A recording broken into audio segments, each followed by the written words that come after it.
as world champions, home to the city in whose image they were created and in whose heart they live.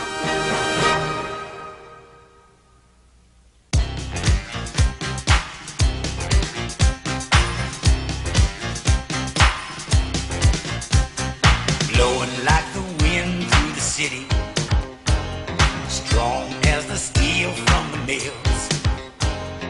No one ever called them pretty, but they'll get ya, you know they will. They're the monsters of the Midway, rolling across the USA. They're the monsters of the Midway. The monsters have come to play.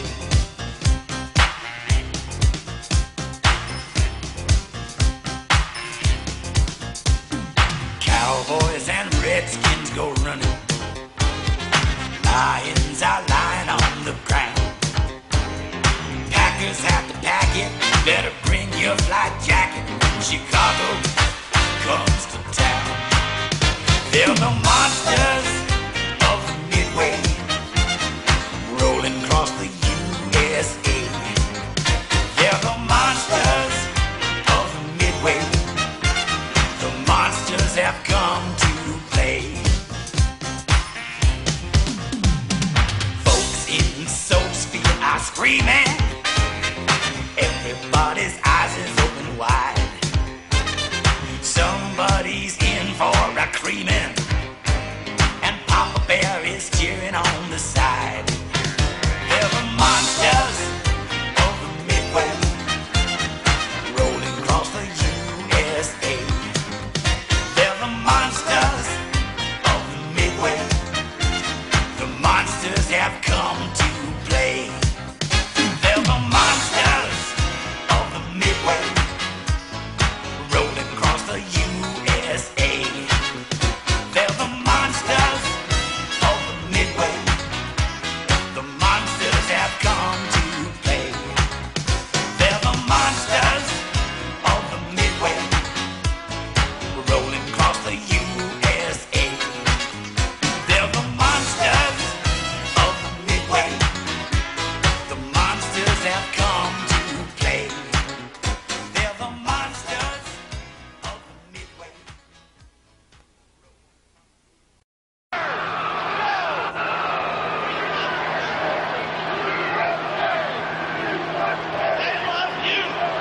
There's a good shot of a lot of happy guys.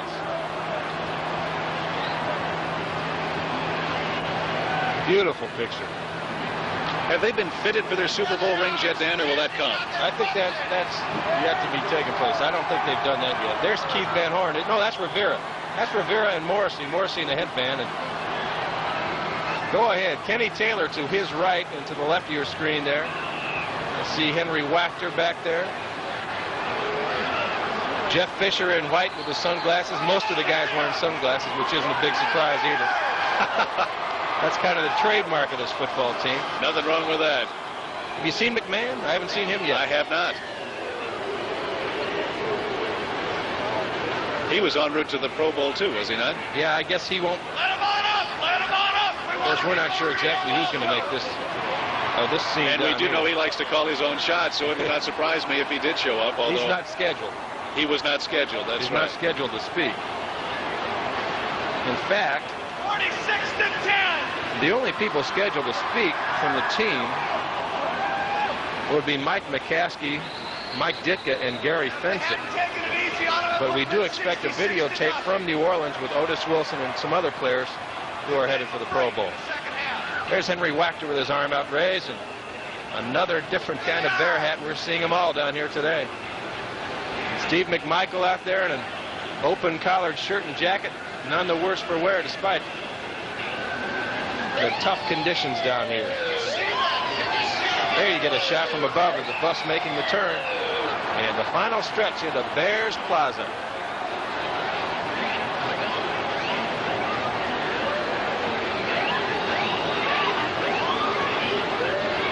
They're literally hanging from the rafters here at Bears Plaza at the Daily Center. There's Mark Bortz People climbing poles to get a better vantage point. Up they go and down they come. Thomas Sanders seated there on the right side of your screen. Chicago loves Mike Ditka.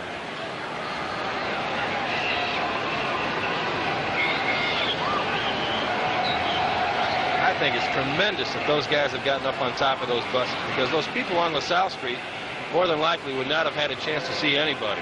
Well, the original plan, Dan, was to have, as we mentioned, convertibles, which in this weather is kind of bizarre on its face. But oh, yeah, this is even better because they're up high and people can see them. Got a good platform so that everybody can see them, including the TV cameras. What a moment for these guys. And for the city. And for the city. You know, this is almost reminiscent of St. Patrick's Day parade, multiplied, I think, probably many times over because of the enthusiasm. But on a day like today, everybody's a Bears fan. Everybody loves the Bears. Just as on St. Patrick's Day, everybody's Irish. I think it's safe to say that everybody will be a Chicago Bear after this weekend for a long time. These last few days won't leave the memories of many people for a long time to come. No, I think that this is a small slice of history that we're witnessing, and it seems that with all of the black headlines that we so often see in the newspapers, this is really a super celebration of a very positive event, and one that is welcome. I think that Chicago is not only hungry for a winner, but I think we've been pretty hungry for some good news for a long time, and this surely ranks right up there.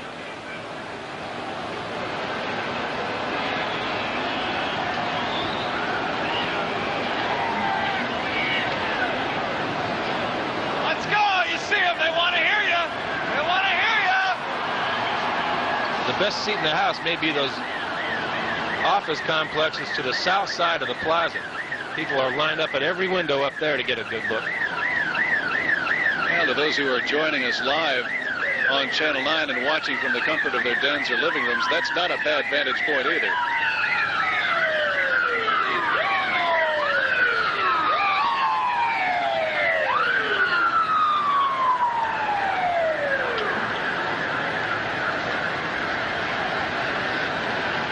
Dan, I keep thinking that with each few moments that pass, we'll see the Bears arriving at the plaza. They draw ever closer, but they're not quite here. It's what you might say pert near, but not plumb. Until they get here, let us take another brief break. Chicago's Super Celebration will continue in just a moment. Wonder how long that'll stick before they change it back. It may take an act of Congress to get it back now that it's been named the Bears Plaza. The buses are here, and we are expecting sooner or later that the team members and owners and other VIPs who've been traveling with the Bears back from New Orleans will be getting off their buses and getting over to the platform where there will be official welcome home ceremonies.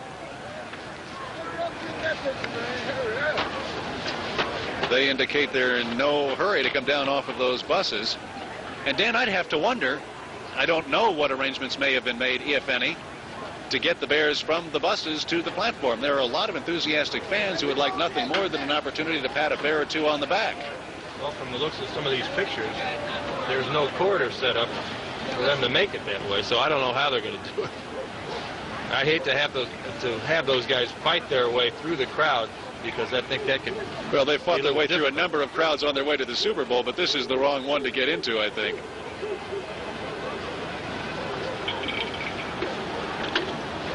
And here again, you have some small concern. Not that anybody would intentionally do anything, but just out of enthusiasm and getting carried away, you have to be just a little bit concerned that this thing not get out of control and that anyone get hurt. The Super Bowl trophy has come home to Chicago.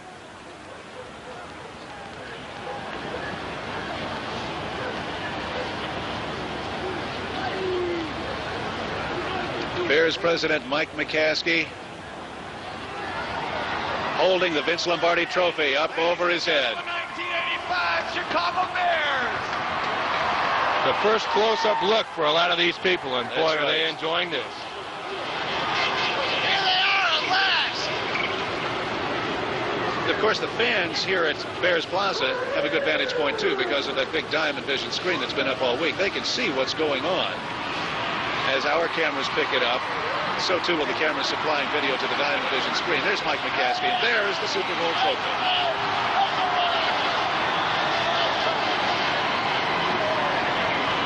Ladies and gentlemen, champion, the Chicago Bears in 1985.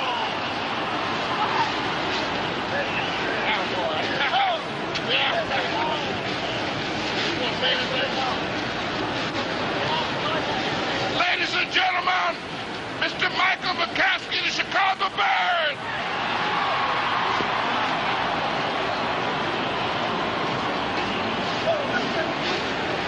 I can't tell you what a great moment this is for all of us Chicago Bears. Today, in this country, everybody is a Chicago Bear fan.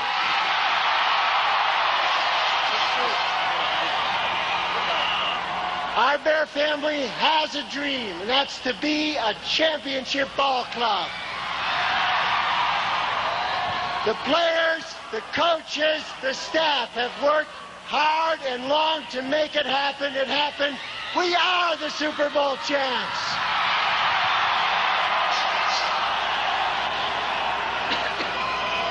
Woof, woof, woof, woof. Yes.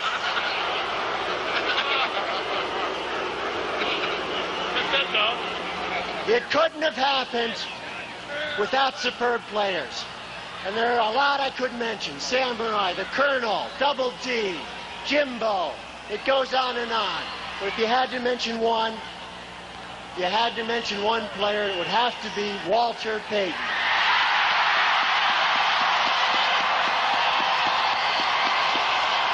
You bet. You bet. When the crowd started chanting, Walter, Walter, in that Superdome. Walter, Walter, Walter, Walter. That's exactly right. He's earned that respect. He's earned that respect as a man and as a football player.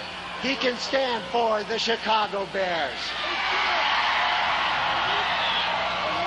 We also had to have superb coaching. We have in Mike Ditka, a coach who, better than any other, stands for the values of Papa Bear Halas. Papa Bear Halas. He stands for toughness.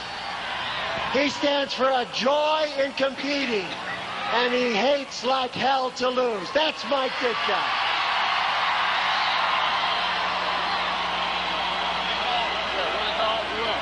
There are also other people in the Bear organization of whom I am very proud and to whom I am most thankful. Jerry Venucci, Bill Tobin, and all the rest. Thank you.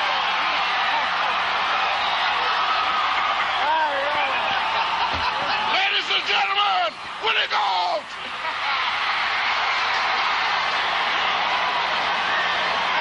Thank you, Chicago. All right. I'd just like to say thank you for your support. It was a total team and city effort.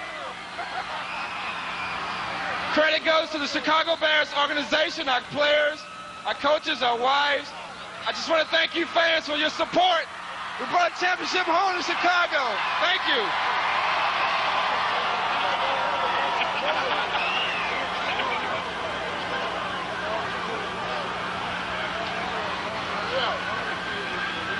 Shall we give him the finger? Shall we give him the finger? Shall we give him the finger? We're number one, we're number one, we're number one, one, one. And here's a Chicagoan, Emery Moorhead. All right. Let me hear you. All right, we brought it home for you. All right, we're number one. And we're going to stay that way.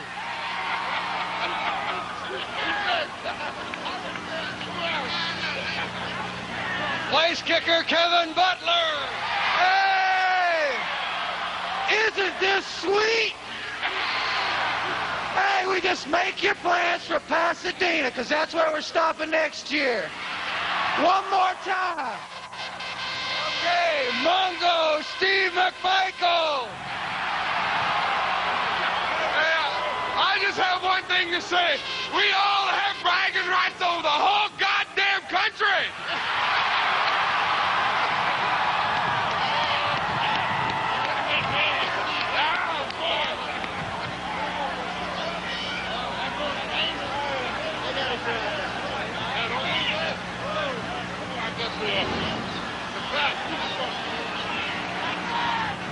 From Joliet, Illinois, Tom Thayer! We got bear weather to come back to. It's great to be home, and we're getting ready for next year. We're number one. We have a plaque here for the owners of the Chicago Bears, Mr. Mike McClaskey. Here's a plaque for that great team and that great ownership. All right. Very handsome. Thank you very much.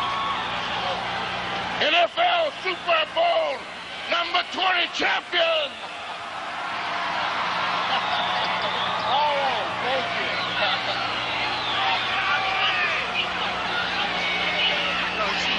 Talk about the Super Bowl. Yeah, doing it. Yeah.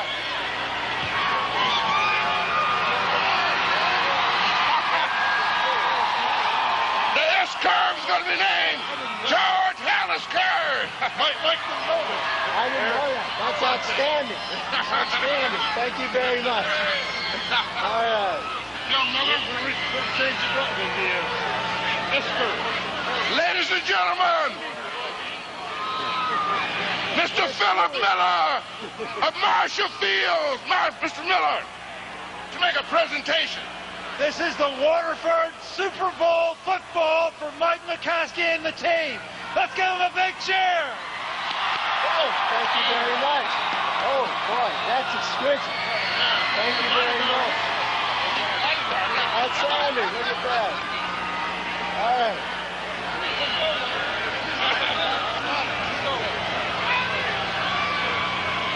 Oh, can you get this to me another time? What you're seeing here is a crystal football being presented to the team by Marshall Field and Company. We have no estimate of its value, but the symbolism, of course, is tremendous, and that puts it of... The rest of the players can't get off the bus. It's been a great day. We're number one. We're number one. We're number one. We're number one. Number one. Number one.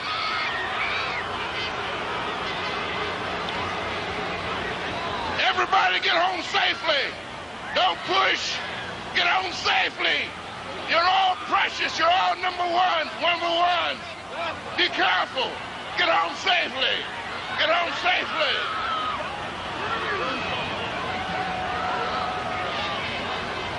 Well, Rick, that may be it. A somewhat abbreviated schedule. But here's Otis Wilson on tape. The offense came out there and played their game. This is a special tape that you're seeing now that was sent from those who are not here, recorded yesterday in New Orleans. Chicago. We brought it home, like I said. I just wish I could say what I'm feeling now, but I can't. I just want the fans to know that I really appreciate them standing by me and all the love that they've given me and showed me through getting here. This is the greatest thing that's happened to the city in a long, long time. And I'll tell you what, the city deserves it, the team deserves it, and by God, it's all been the greatest things that ever happened to me, Johnny. The greatest things. That was a special videotape. Some of the guys who are not here, Dan Hampton among them, and I noticed, Dan Rohn, that Walter Payton videotaped his message. All of those guys, of course, going on to the Pro Bowl in Hawaii. We had heard some mention that Walter might have gotten permission from the NFL to join this super celebration here in Chicago, but apparently not. No, they had a very structured program for the part here at the Daily Center today, and it really fell apart. I don't think the players or the people running the show here felt that it was safe for a lot of those guys to get off the buses. I think that's probably what happened. Many of them caught up in the crowd and just couldn't fight their way through. So the guys that did were up there to speak, and the guys that couldn't, I'm sure would have liked the opportunity, but in the interest of safety, I would imagine that's what happened. in the interest of safety in more ways than one, because we not only have the press of the crowd, but we have people here who have literally been here for hours. They started forming up and down LaSalle Street and at the Daly Center Plaza as early as noon today. It's now a few minutes after 4. Anybody who's been out in this weather for more than a few minutes knows that 4 hours in this weather can really be hazardous, sufficiently so that, as we mentioned earlier in our broadcast, the Chicago Fire Department actually set up a warming station, the northwest quadrant over at Clark and Randolph, so that anybody who is feeling the effects of the cold could get in out of the cold for a minute and take a break. It appears to have been a very abbreviated schedule. Of course, Dan, we had a complete rundown of all of the speakers who had been planned and all of the introductions that had been planned, all of which, as you say, has now gone by the wayside, as this super celebration has drawn to an abrupt and probably well-reasoned close here at Bears Plaza. Lots of fans still milling around, and traffic, of course, as you can well imagine, is going to be an impossibility, I would guess, for another couple of hours as all of the people spread out.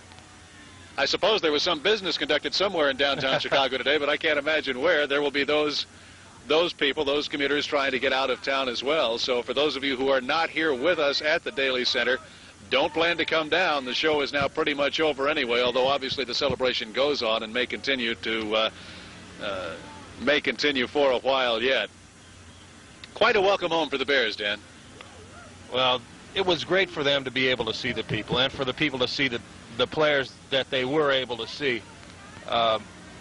There were so many. I don't know. What do you think, Rick? Were there more people lined up down LaSalle Street, I would imagine, there were crowded into the plaza? So most of the people got to see most of the players that came back, and I think that's an important thing. As you can see, they're hanging off of the Picasso statue at the Plaza Center. The signs are still there. The enthusiasm is still there. The exuberation is still there. It began last night with the final whistle, of course, and we saw all of the spillover into the Rush Street area along Division there between State and Dearborn.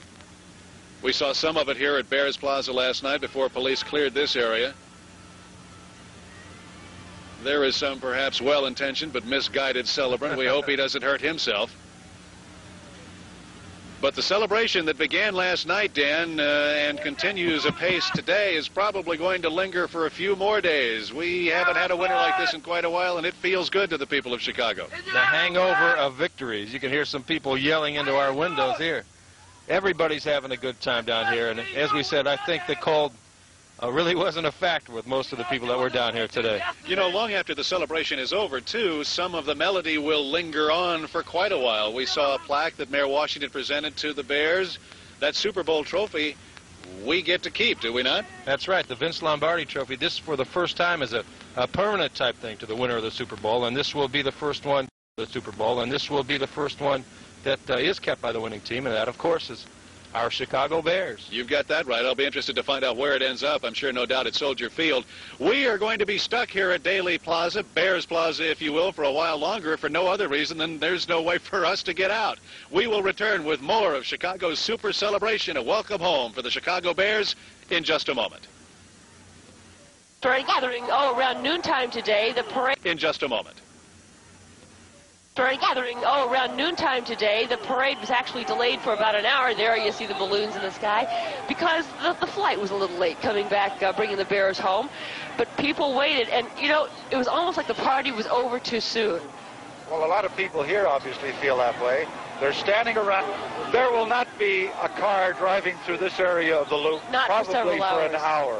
Not for several hours. I can't figure out where all these people are going because they seem to be moving out of the plaza, but the crowd doesn't seem to be getting any smaller as we look around. Here's some firecrackers. The only thing that has changed is that some of the people have managed to move out, so the warmth of all of these people together has dissipated. That will cause them to move a little faster, I think. Joel and Marianne. There was supposed to be a bit of a ceremony here. It ended up being much more informal, and frankly, it suited the crowd just fine.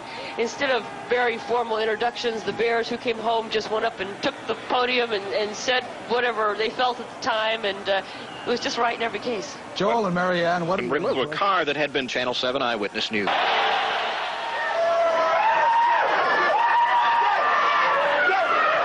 This is 23 years of Chicago frustration and disappointment vanishing, albeit 1,000 miles from home on Bourbon Street, a renowned avenue of rejoice, but one which has never seen as sincere and heartfelt celebration as Bears fans put on right up to sunrise today.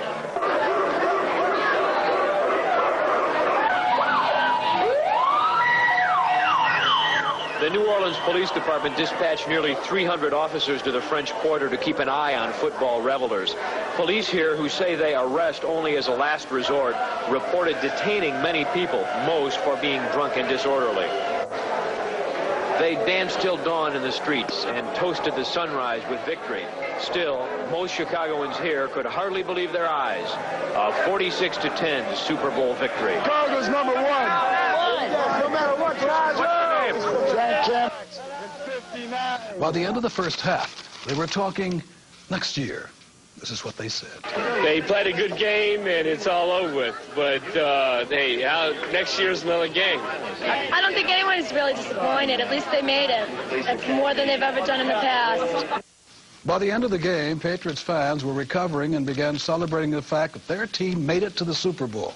Still, it was a painful ending for this year's Cinderella team.